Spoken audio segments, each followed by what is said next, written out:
Cabang iman yang ke-73 adalah berpaling dari perkara yang laghwun. Laghwun dalam kitab ini dijelaskan maksudnya adalah setiap perkara yang batil yang tidak ada faidahnya. Jadi setiap sesuatu yang batil yang tidak ada kebaikannya, yang tidak ada manfaatnya, tidak ada faidahnya, maka itu disebut sebagai laghwun.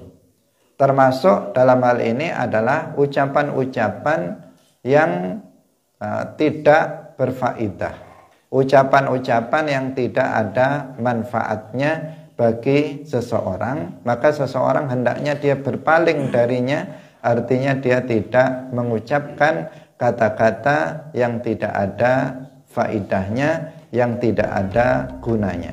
Salatullah, salamullah, alal hadi, rasulillah.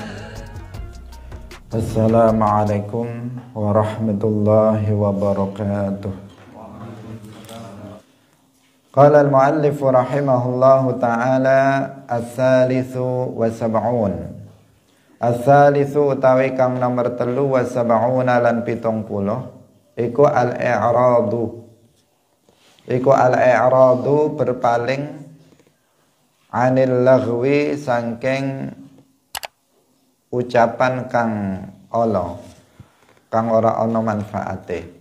Liqaulihi krana dawe Allah Ta'ala qad aflahal mu'minun alladzina hum fi salatihim khashi'un walladzina hum 'anil laghwi mu'ridun. Qad aflaha teman-teman wis beruntung sapa al mu'minuna pira-pira wong kang mukmin. Alladzina rupane wong akeh hum kang utawi alladzina fi salatihim ing dalem salate alladzina iku khashi'un wong kang padha khusyuk. Walladzina hum 'anil laghwi mu'ridun, walladzina lan wong akeh hum kang utawi alladzina 'anil laghwi saking ucapan kang ora ana kebagusane iku mu'ridun wong kang berpaling. Wa qawlihi lan dawe Allah walladzina la yashhaduna az-zura wa idza marru bil laghwi marru kirama. Walladzina lan wong akeh la yashhaduna kang ora padha nekseni sapa alladzina az-zura ing persaksen kang goroh. Wa idza marru lan tatkalane lewat sapa alladzina bilaghwi kelawan majelis kang ana ucapan kang ala marru mongko lewat sapa alladzina kiraman kelawan wong kang ngingkari utawa wong kang berpaling. Wa qaulihi lan dawe Allah wa idza sami'u al-laghwa a'radu anhu. Wa idza sami'u lan tatkalane ngrungu sapa wong akeh al-laghwa ing ucapan kang ora ana faedahe a'radu mongko berpaling sapa wong anhu saking al-laghwa. Wal-laghwu lan utawi al-laghwu iku al-batilu perkara kang batil alladzi kang la ya'nihi kang ora manfaati ing wong apa alladzi ing wong. Wala yattasilu lan ora sambung apa alladzi biqasdin kelawan sejo sahihin kang bener. Wala yakunu lan ora ana liqailihi ketue wong kang ngucapaken alladzi fihi ngucapaken ucapan fihi ing dalem alladzi faidatun utawi faidah. Warubbama kana warubbama lan terkadang ono apa ucapan to alladzi iku wabalan dadi siksa alaihi ing atase wong. Wa fi hadits Abi Salamah an Abi Hurairah wa Ali bin al-Husain an abihi an Aliyin radhiyallahu anhu anna Rasulullah sallallahu alaihi wasallam qala iku min husni islamil mar'i, setengah sangking baguse islame wong suci, tarkuhu utawi ninggale wong utawi ninggale almar'u ma ing perkara la yaknihi kang ora manfaati apa ma ing almar'u. Wa bihi amba'ana al-Baihaqi amba'ana Abu Abdullah al-Hafidhu haddatsana al-Hasan ibnu Muhammad ibn Ishaq qala sami'tu Aba Utsman al-Hannad qala sami'tu Dhannun yaqulu dawuh sapa Dhannun man ahabballaha 'asha, man utawi sapane wong iku ahabba demen sapa man Allah ing Allah, asya mongko ngrasakaken lezate urip sapa wong. Waman lan utawi sapane wong iku mala berpaling sapa man ila ghairihi maring sakliyane Allah, tasya mongko niak-niakaken uripe sapa man. Wal ahmaqu lan utawi wong kang bodho iku yaghdu wa yaruhu, iku yaghdu metu isu-isu wa yaruhu lan lunga sapa ahmak filash ing dalem lash perkara kang ora ana faedahe. Wal aqilu lan utawi wong kang duweni akal an khawatiri nafsihi sangking pira-pira krenteke hawa nafsune akil, fattashu iku wong kang mriksa, tegese wong kang ora ngikuti, wong kang nimbang keinginan hawa nafsunya. Hadirin hadirat kaum muslimin muslimat rahimakumullah, cabang iman yang ke-73 adalah berpaling dari perkara yang laghwun. Laghwun dalam kitab ini dijelaskan maksudnya adalah setiap perkara yang batil yang tidak ada faidahnya. Jadi setiap sesuatu yang batil yang tidak ada kebaikannya, yang tidak ada manfaatnya, tidak ada faidahnya, maka itu disebut sebagai laghwun.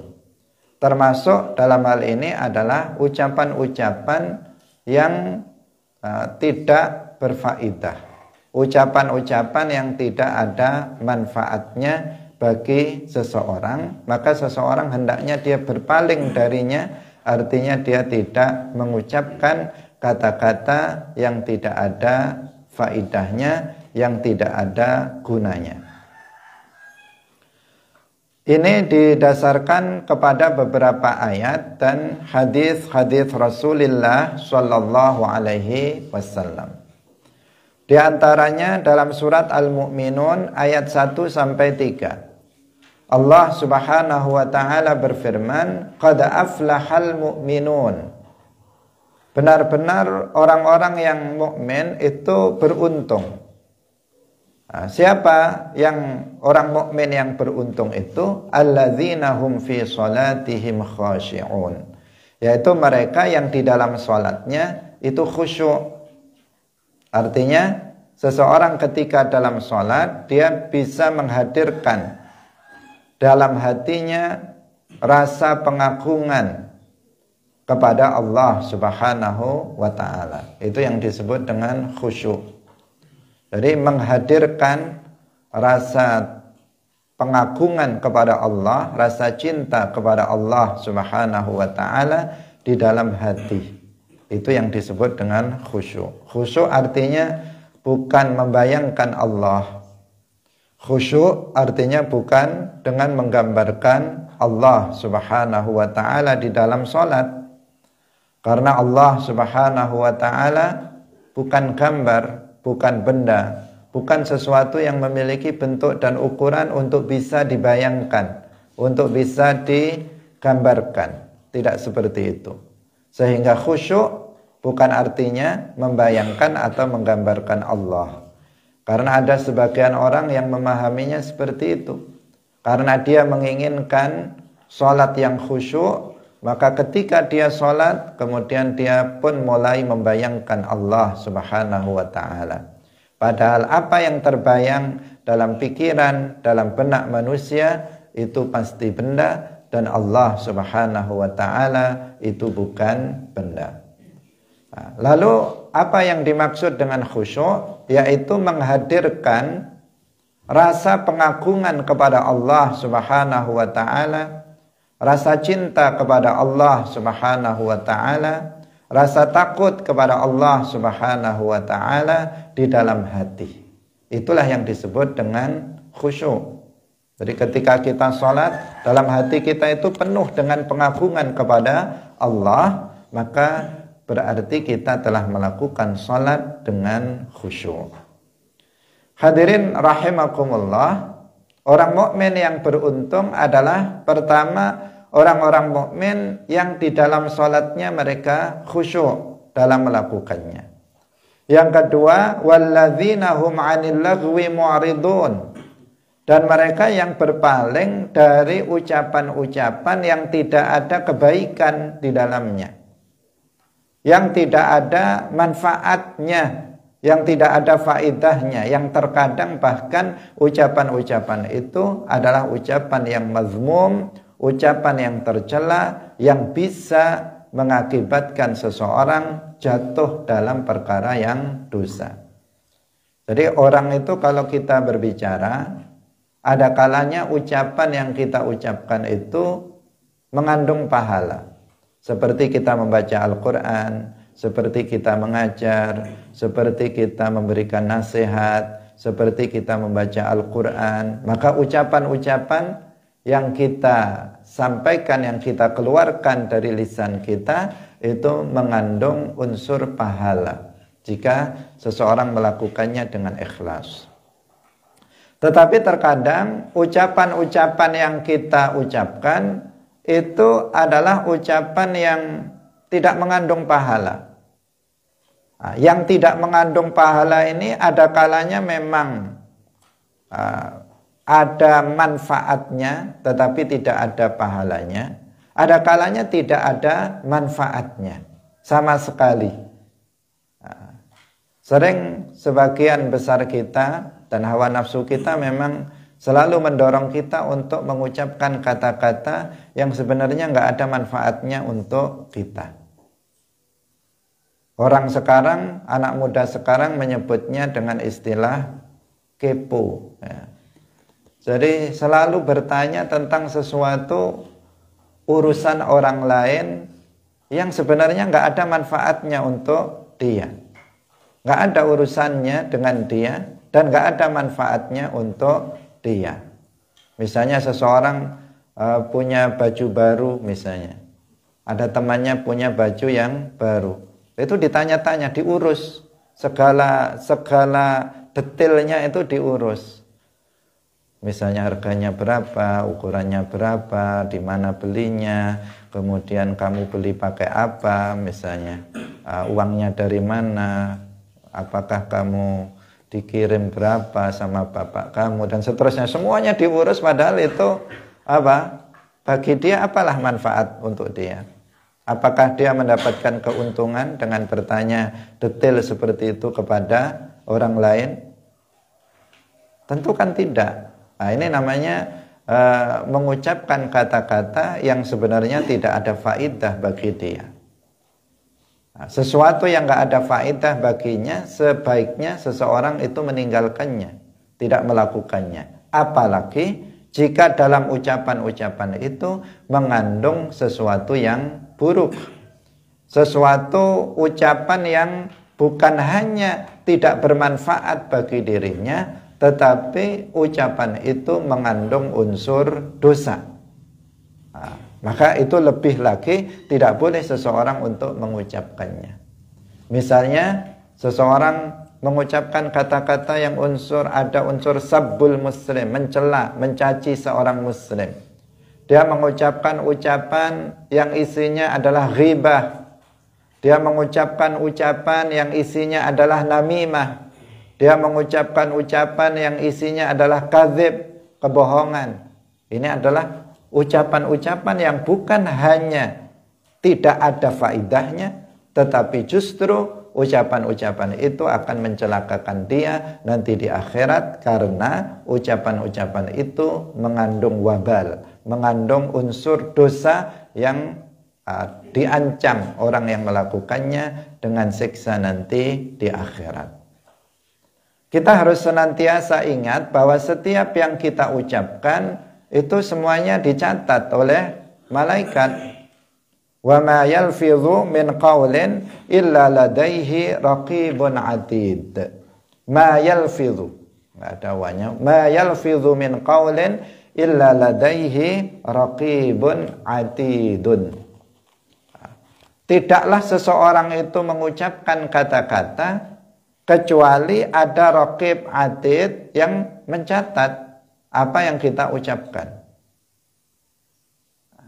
Apapun ucapan itu, apakah itu berupa perkataan yang mubah atau perkataan yang mengandung unsur pahala, ataukah ucapan yang mengandung unsur dosa, setiap kata yang keluar dari lisan kita, maka ada malaikat yang mencatatnya.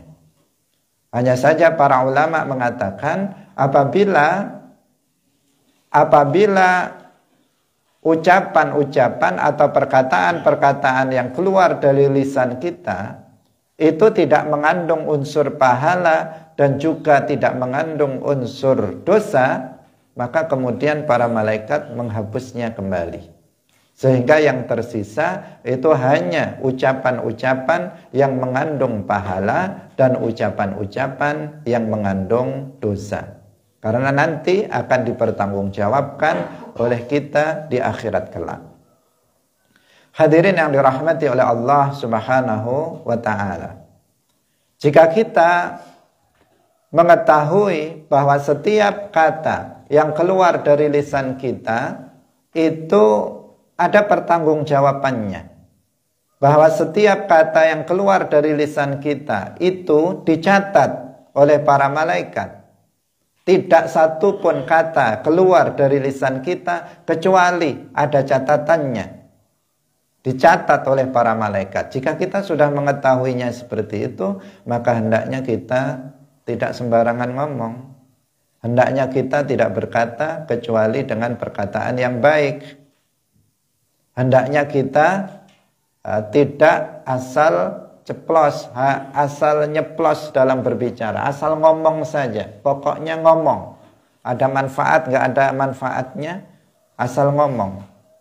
Sebagian kita itu ngomongnya banyak sekali. Ngomongnya banyak sekali. Padahal seseorang yang banyak ngomongnya, secara otomatis dia akan banyak salahnya. Seperti yang sering kita sampaikan, Rasulullah Shallallahu Alaihi Wasallam bersabda, "Aktsaru khotoya bni Adam min lisanihi." Kebanyakan kesalahan manusia itu bersumber dari lisannya. Artinya, jika seseorang banyak berbicara, maka dia akan semakin banyak salahnya. Semakin sedikit seseorang berbicara, maka semakin sedikit kesalahan yang dilakukannya. Karena itu maka alaika bitulis samti ya sahibal hijab litaslama fid dunya wa yaumil qiyamah. Wahai orang yang berakal, kalian harus banyak diam, jangan banyak bicara, agar kamu bisa selamat di dunia dan juga nanti di akhirat. Orang itu celaka di dunia banyak yang disebabkan karena lisannya. Orang itu celaka di akhirat juga banyak disebabkan oleh lisannya. Seseorang misalnya yang asalnya mukmin bisa menjadi kafir dengan sebab ucapan yang dia ucapkan yang berupa ucapan kufur. Seseorang bisa jatuh dalam dosa besar, dosa-dosa kecil disebabkan dengan ucapan-ucapan yang diharamkan di dalam Islam. Hadirin yang dirahmati oleh Allah Subhanahu wa ta'ala, karena itulah maka kita harus berpaling. Al-i'rad anil laghwi, berpaling dari sesuatu perbuatan yang tidak bermanfaat bagi kita, dari ucapan-ucapan yang tidak bermanfaat bagi kita. Jangan kita kemudian berbicara asal bicara yang sesungguhnya itu sama sekali tidak berdampak kebaikan dan manfaat bagi kita yang mengucapkannya. Hadirin yang dirahmati oleh Allah Subhanahu wa taala. Kemudian firman Allah Subhanahu wa taala, "Walladzina la yashhaduna az-zura wa idza marru bil laghwi marru kirama." Ini juga semakna dengan yang tadi sudah kita jelaskan, yaitu mereka yang tidak bersaksi dengan saksi palsu. Wa idza marru bil laghwi, ini yang menjadi pembahasan kita. Wa idza marru bil laghwi marru kirama. Artinya apabila mereka itu melewati sebuah majelis atau tempat perkumpulan seseorang yang di dalamnya berbicara tentang ucapan-ucapan yang mazmum, ucapan-ucapan yang buruk, marru kirama, maka dia akan mengingkari majelis itu, dia akan berpaling darinya, dia akan meninggalkan tempat yang semacam itu. Banyak sekali majelis-majelis, artinya tempat-tempat pertemuan seseorang yang nggak ada manfaatnya di dalamnya. Kumpul-kumpul sesama teman, apa yang dibahas di situ, apa yang diucapkan di situ, nggak ada manfaatnya sama sekali. Sebagian banyak pertemuan-pertemuan yang semacam itu, nggak ada manfaatnya untuk agama dia, tidak ada manfaatnya untuk akhirat dia, juga tidak ada manfaatnya untuk dunia dia. Hanya sekedar berfoya-foya, hanya sekedar bersenang-senang, hanya sekedar tertawa-tertawa, hanya sekedar ngobrol-ngobrol, ngalor ngidul yang tidak ada faidahnya sama sekali. Sebagian orang sangat senang dengan hal yang seperti itu, padahal sifat seorang muslim yang sempurna, seorang mukmin yang Islamnya baik adalah apabila dia berpaling dari majelis-majelis yang seperti itu.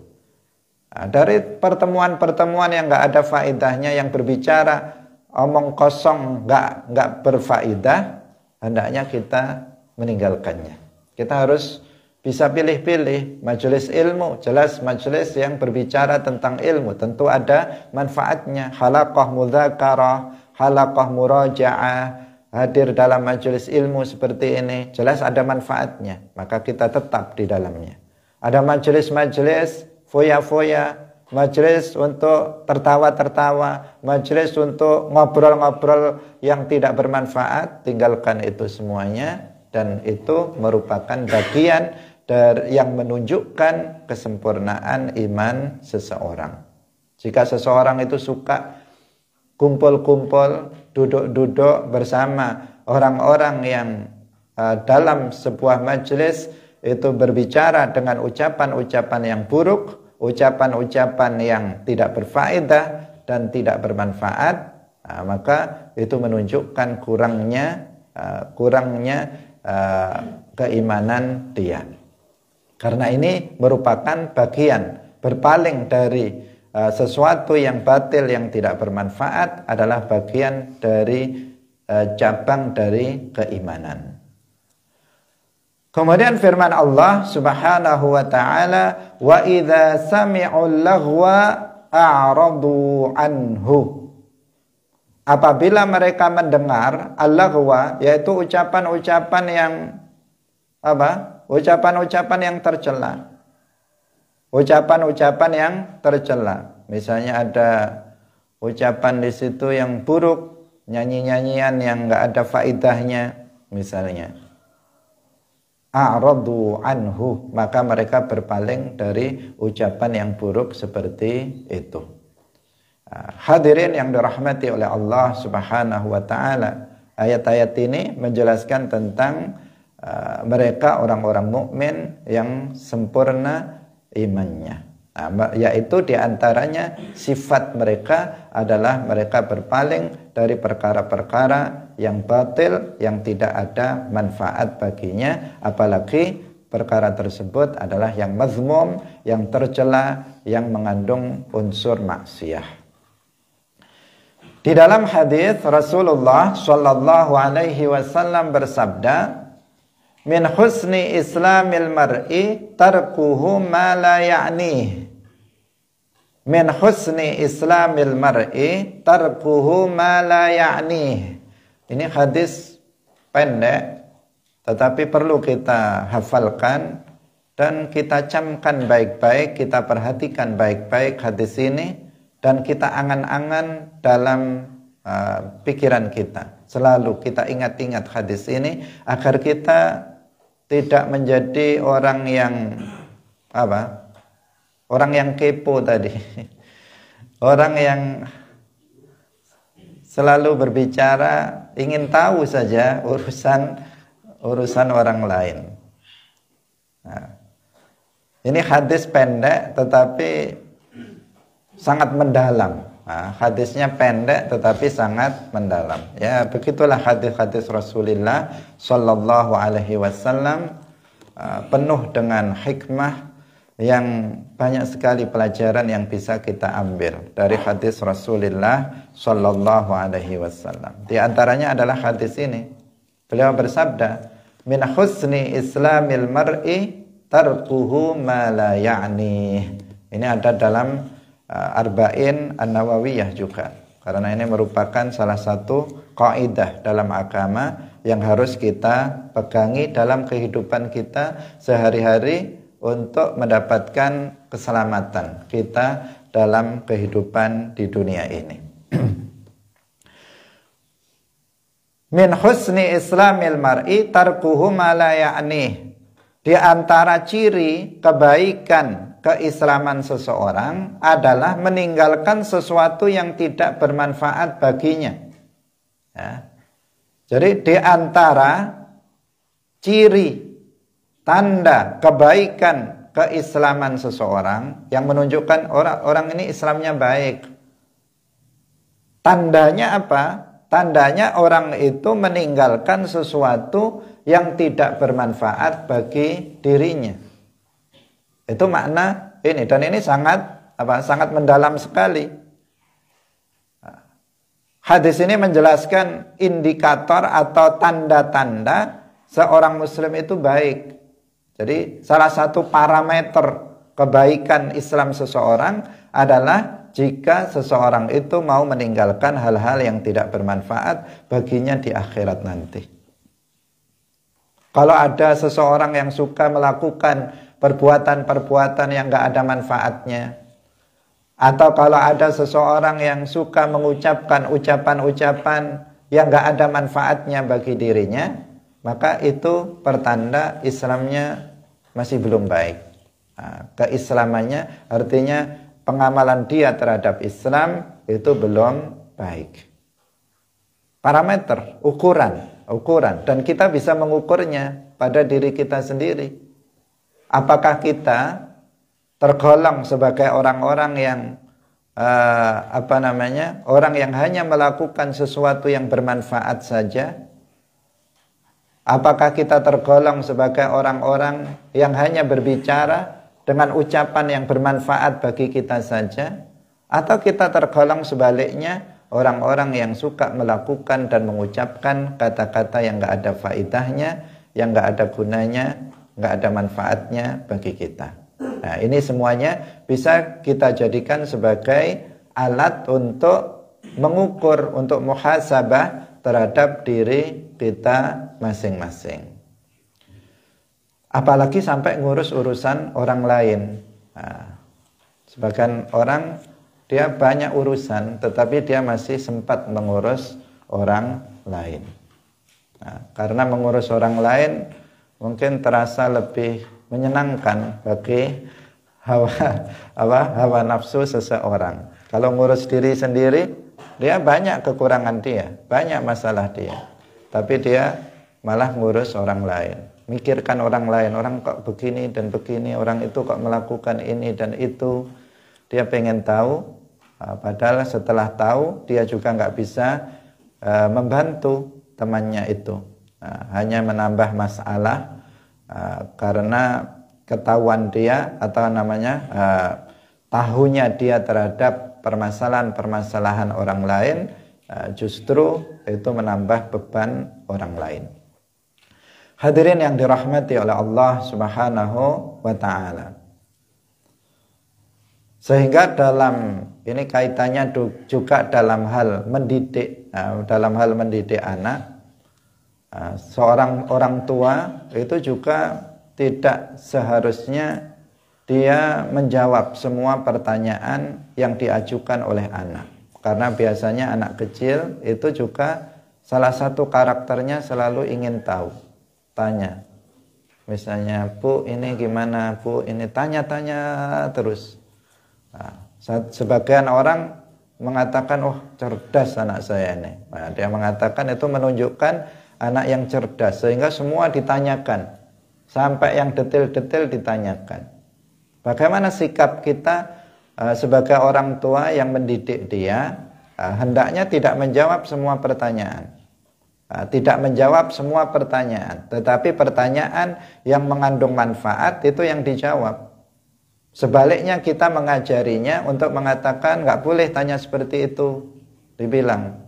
Misalnya dia tanya tentang tetangganya, dia tanya tentang orang lain yang nggak ada urusannya dengan dia, nggak ada manfaatnya. Jika dia tahu pun nggak ada manfaatnya untuk dia. Maka hendaknya orang tua mendidiknya dengan mengatakan, misalnya nak nggak boleh tanya kayak begitu. Itu urusan dia, bukan urusan kamu. Nggak usah kamu bertanya yang kayak begitu. Bukan malah diikuti. Wah anak saya ini cerdas, ini calon detektif ini misalnya, atau calon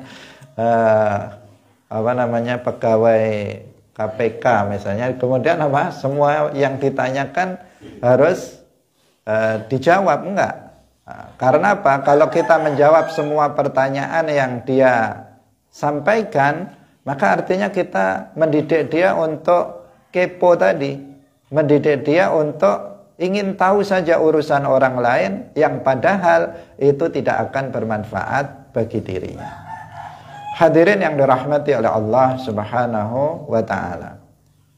Kalau seseorang ingin menyampaikan apa yang ingin disampaikan terkait dengan permasalahan dia, dengan bahasa sekarang adalah curhat, maka itu urusan dia apabila memang itu ada, dia meyakini bahwa itu ada manfaat bagi dirinya. Misalnya seseorang ada masalah tentang masalah hukum, kemudian dia nggak bisa mengatasi permasalahan itu kecuali bertanya dengan orang yang dia anggap, orang yang dia percaya dan dia anggap dia mampu untuk memberikan solusi atas permasalahan orang tersebut. Maka itu tidak ada masalah karena memang dalam rangka untuk dalam rangka untuk mengetahui tentang hukum suatu permasalahan.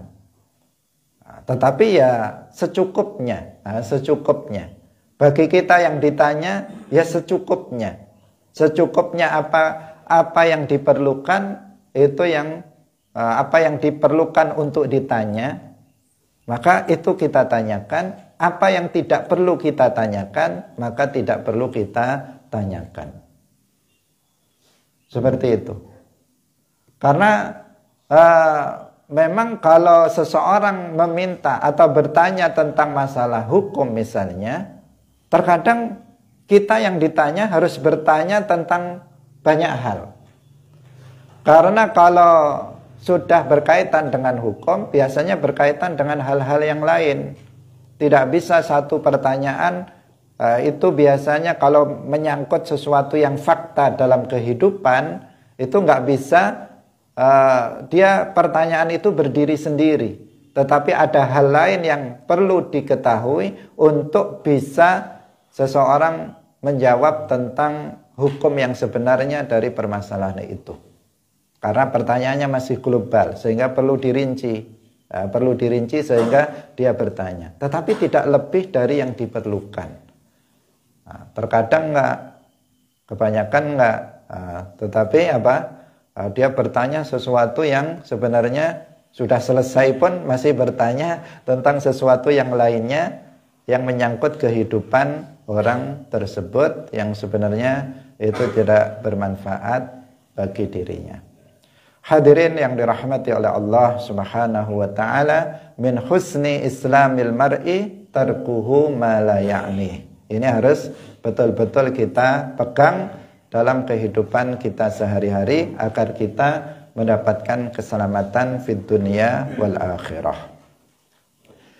Kemudian hadis yang berikutnya, bukan hadis tetapi perkataan dari Zunnun al-Misri. Zunnun al-Misri adalah salah seorang ulama alim sufi waliyun min auliyaillah. Namanya Thauban ibn Ibrahim, yang kita sudah ketahui bahwa beliau adalah salah satu ulama yang mengemukakan sebuah kaidah penting di dalam akidah ahli sunnah wal jamaah. Beliau mengatakan, mahma tasawwarta bibalika fallahu bi khilafi dzalik. Itu yang mengucapkannya, yang mengatakannya diantaranya adalah beliau Zunnun al-Misri. Nama aslinya adalah Thauban ibn Ibrahim. Beliau seorang wa'id, jadi seorang yang ahli di bidang memberikan mau'izah, memberikan nasihat-nasihat. Karena memberi nasihat itu ya nggak semua orang bisa memberi nasihat. Nggak semua orang itu memiliki keahlian dalam memberi nasihat. Tapi ada sebagian ulama itu yang ahli dalam wa'ad, dalam memberikan nasihat, sehingga kalau dia berkata itu sangat menyentuh hati. Langsung orang yang diberi nasihat itu tersentuh dan bisa dia sadar. Ada orang-orang yang seperti itu. Ada juga orang yang nggak memiliki, sebaliknya nggak memiliki keahlian dalam memberi nasihat. Tujuannya memberi nasihat, malah yang diberi nasihat sakit hati, tersinggung. Tujuannya ngasih nasihat, tapi kok yang diberi nasihat malah tersinggung. Itu berarti nggak ahli dalam memberikan nasihat. Tapi ada para ulama, sebagian ulama seperti Al-Imam Ahmad Ar-Rifai, seperti Zunnun al-Misri, itu ucapan-ucapannya penuh dengan hikmah sehingga sangat menyentuh hati orang yang diberi nasihat. Sehingga dikatakan beliau itu kana ra'san fil wa'zi, beliau adalah ahlinya di bidang wa'ad, memberikan nasihat kepada orang lain. Dan tadi di antara perkataan beliau dalam akidah yang penting untuk kita pegangi adalah perkataan beliau, mahma tasawwarta bibalika fallahu bi khilafi dzalik. Ini juga kaidah dalam agama, dalam akidah ahli sunnah wal jamaah agar kita selamat. Apapun, kata beliau, mahma tasawwarta bibalik, apapun yang terlintas dalam hati kamu tentang Allah, fallahu bi khilafi dzalik, maka Allah tidak seperti itu. Ini sebuah kaidah penting. Kalau kita terbersit dalam hati kita, dalam benak kita tentang Allah, maka yakini Allah tidak seperti yang terbersit dalam dirimu. Kenapa? Karena setiap yang terbersit dalam pikiran kita, yang terbersit dalam hati kita, dalam otak kita, itu pasti berupa benda dan pasti bersifatan dengan sifat benda, sementara Allah Subhanahu wa ta'ala bukan benda dan tidak bersifatan dengan sifat benda. Maka apapun yang terlintas dalam hati kita tentang Allah, maka yakini bahwa Allah Subhanahu wa ta'ala tidak seperti itu. Nah, ini kaidah. Selain nasihat yang beliau sampaikan, yang disebutkan oleh Al-Baihaqi dalam kitab ini. Perlu juga kita pegangi perkataan Al-Imam Zunnun Al-Misri tadi. Beliau mengatakan, ini sebuah nasihat dari Zunnun Al-Misri. Beliau mengatakan, man ahabballah ash, wa man mala ila ghairihi tash, wal ahmaku yaghdu wa yaruhu filash, wal aqilu an khawatiri nafsihi fattash. Bersaja ya, ucapannya bersaja. Ini nasihat ya, begitu para ulama, luar biasa. Ucapannya pun bersaja. Semuanya diakhiri dengan huruf shin. Man ahabballah ash, wa man mala ila ghairihi tosh, wal ahmaku yaghdu wa yaruhu fi lash, wal aqilu an khawatiri nafsihi fattash. Ucapannya luar biasa. Seperti yang apalagi Al-Quran ya. Al-Quran itu juga semuanya bersaja. Al-Fatihah saja bersaja, apalagi demikian juga ayat-ayat yang lain. Qul a'udzu birabbin nas, malikin nas, ilahin nas, min syarril waswasil khannas, dan seterusnya. Qul a'udzu birabbil falaq, min syarri ma khalaq, dan begitu seterusnya. Ayat-ayat Al-Quran bersaja, banyak yang bersaja, dan sajaknya bukan dibuat-buat, tetapi memang pas, pilihan katanya pas, dari sisi makna pas, karena memang bukan kalamul bashar, bukan kalamnya manusia. Al-Quran adalah kalamullah. Sebagian ulama juga begitu dalam berkata-kata itu, sebagian ada yang bersajak secara secara begitu saja, keluar begitu saja, dan itu adalah sesuatu yang pas, sehingga mudah untuk dibagi kita, mudah untuk menghafalnya, dan mudah untuk kita memahaminya. Beliau mengatakan, man ahabballaha asha. Asya ya'ishu artinya hidup, awalnya begitu. Tetapi maksudnya bukan barang siapa yang mencintai Allah maka dia hidup. Bukan artinya dia yang enggak mencintai Allah enggak hidup. Man ahabballah asya artinya dia akan merasakan lezatnya hidup, karena dia telah menggunakan hidupnya dalam ketaatan kepada Allah Subhanahu wa ta'ala. Jadi seseorang yang mencintai Allah, dia akan taat kepada Allah. Innal muhibba liman yuhibbuhu muti'un. Sesungguhnya orang yang mencintai terhadap yang dicintainya itu pasti dia taat. Seseorang yang mencintai Allah, maka dia akan taat kepada Allah. Taat kepada Allah artinya menjalankan apa-apa yang diwajibkan oleh Allah dan meninggalkan apa-apa yang diharamkan oleh Allah. Itu namanya taat. Orang yang mencintai Allah, dia taat kepada Allah, maka dia akan merasakan nikmatnya, lezatnya hidup di dunia ini, karena dia telah taat kepada Allah Subhanahu wa ta'ala. Meskipun dia hidup dengan serba kekurangan, tetapi seseorang yang taat kepada Allah, dia akan merasakan lezatnya kehidupan ini. Itu yang dimaksud dengan ash. Bukan artinya dia akan hidup selamanya, tetapi dia akan merasakan lezatnya kehidupan dikarenakan ketaatan dia kepada Allah dalam kehidupan di dunia.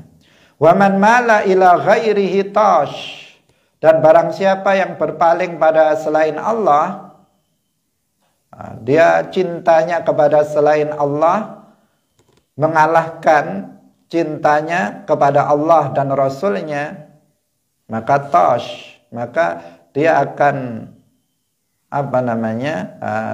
sia-sia hidupnya. Hidupnya akan sia-sia, akan seperti orang bingung, seperti orang nggak tahu arah. Kenapa?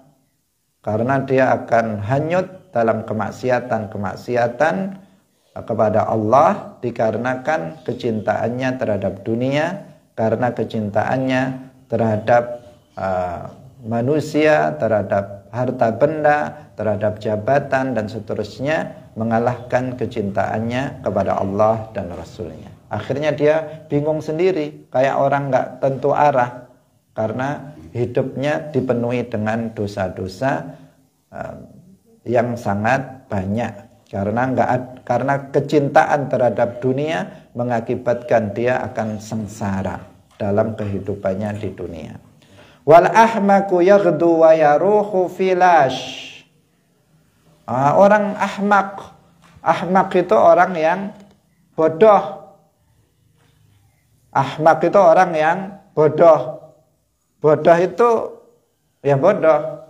Bodoh itu ya gitulah orang bodoh.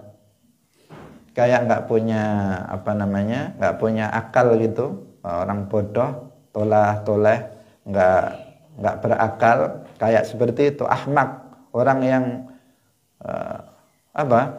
ya bodoh,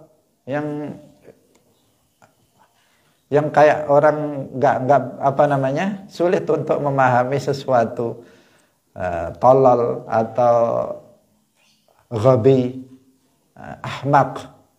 Yang ahmak itu bukan sekedar bodoh biasa. Kalau bodoh biasa ya kebanyakan kita memang bodoh.